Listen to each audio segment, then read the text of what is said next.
2008 PT Cruiser. So I replaced the window regulator because the original one had their wires were broke here and they were broke at the motor. Dorman's little clip here, this thing needs to be turned 180 degrees. I had to pinch that to get it to go in. Anyway, this plugs in on the inside. So the window will go up, not down. So pop this off. Took those tabs off there, which this is the window control. I don't know if you'd call it a module or what there.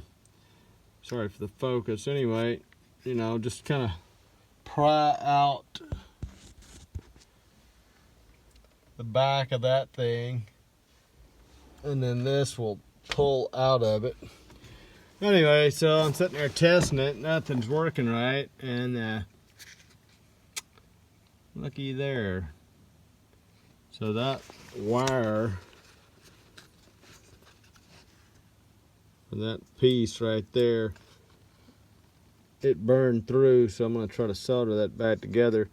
That's your hot pin by testing the wiring harness here. So we'll see how long this works, if it works, whatever. I suspect that might have burned because the wire's grounded out, but one would have thought it would have blew a fuse in the car, but no. Alright, so I got that soldered now. Use my little benzomatic gas soldering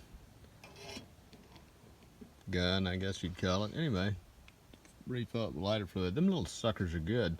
They are kind of awkward to hold though, but just flip that switch on, push that up, light it in the hole there, and once it starts glowing down there, you let it go and it gets hot. Anyway, you're ready to go. So let's go plug this in and see what happens. I bet it'll work.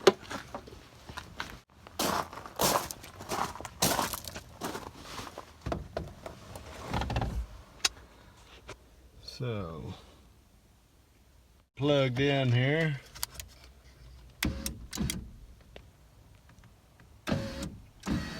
And there you go, it's working. Hope that helps somebody. So this is the part from Dorman for the driver's side window regulator in a 2008 PT Cruiser. I think it'll fit multiple years.